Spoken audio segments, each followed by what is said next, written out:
The kitchen faucet has been dripping since March. Not fast. Maybe once every 11 seconds. Every night when Thomas washes his plate, he sees it, tightens it a quarter turn out of habit, and it keeps dripping. He's thought about calling someone maybe 40 times.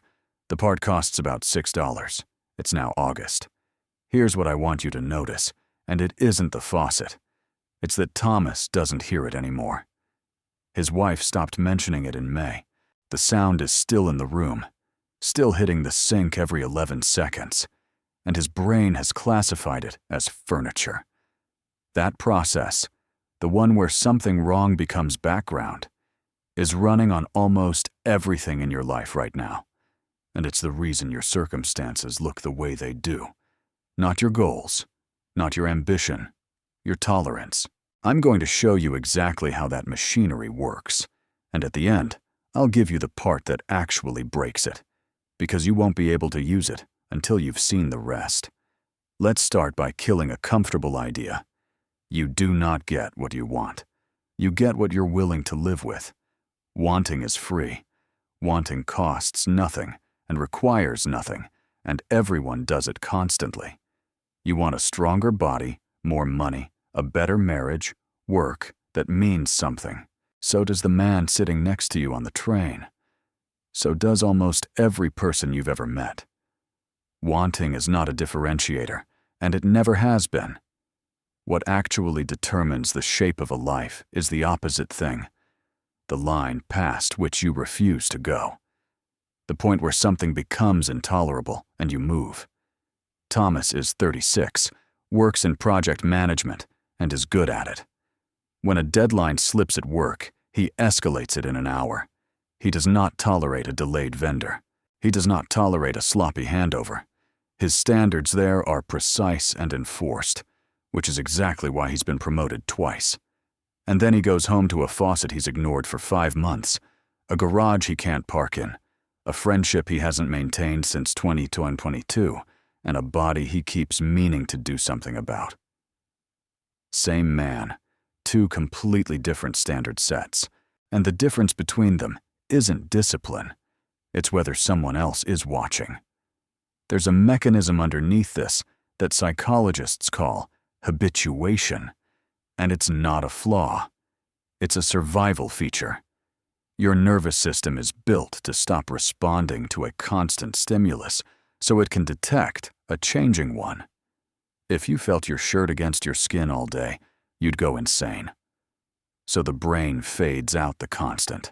It's brilliant engineering, and it is completely indifferent to whether the constant thing is your shirt or a slowly deteriorating life. I call it the tolerance ceiling. Your life rises to the level of what you refuse to accept, and then it stops. Not at the level of what you dream about, at the level of the worst thing you'll still put up with without acting, and the ceiling drops quietly. That's the part almost nobody catches. It never announces a new lower standard. It just accepts one exception, once, under reasonable circumstances. You skip the gym during a genuinely brutal week, completely fair.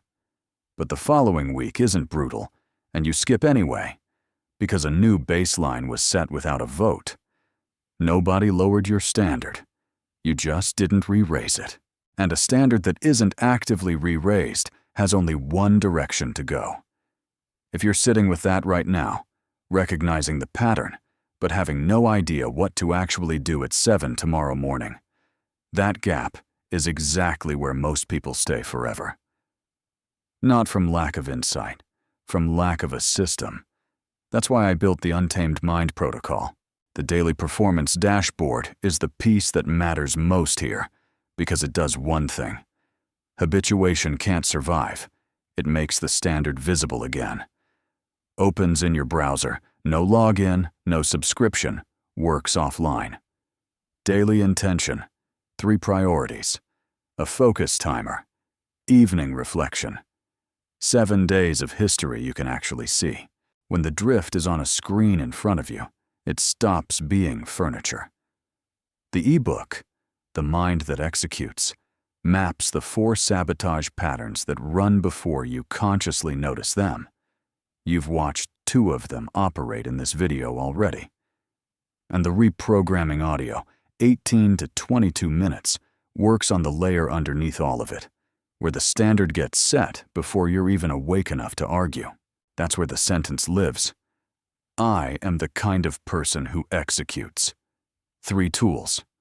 1 system, $9. Links in the description. Now, here's where it gets uncomfortable. You're going to tell me that some things genuinely aren't worth the fight. That picking every battle is exhausting. That a dripping faucet is objectively not important. And you're right about all of it, which is exactly why this trap catches intelligent people specifically. You have a sophisticated ability to correctly identify small things as unimportant. The problem is that your standards aren't stored in separate compartments. There's no wall between the version of you who ignores the faucet and the version who's supposed to negotiate his salary. Every time you see something wrong and don't act, you're not making an isolated decision about that thing. You're casting a vote about what kind of man responds to what kind of signal, and the vote gets counted. That's the real cost, and it isn't the $6 part. It's that you're slowly training yourself into someone who registers a problem and does nothing. And then you're surprised when that same reflex shows up in a conversation that actually matters, on a night when everything is on the line, and you sit there watching yourself say nothing.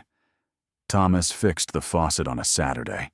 It took 19 minutes and 1 trip to the hardware store.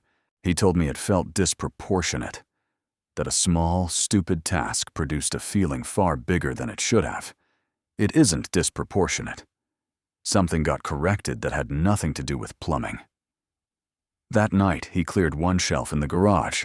The next weekend, he sent a text to a friend he hadn't spoken to in 3 years. None of that is a transformation story. It's just what happens when the ceiling moves. And here's the piece I held back, the one that actually changes things. You cannot raise a standard by deciding to have higher standards.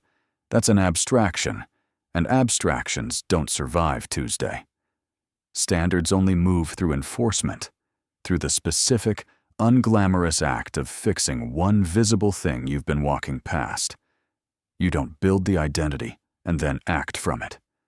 You act, and the identity gets built out of the evidence. So look around your life right now and find the thing you've stopped seeing, not the biggest problem, the one that's been there longest without changing. That thing is not small. It's the exact height of your ceiling, made visible. If this hit, drop 1 word in the comments.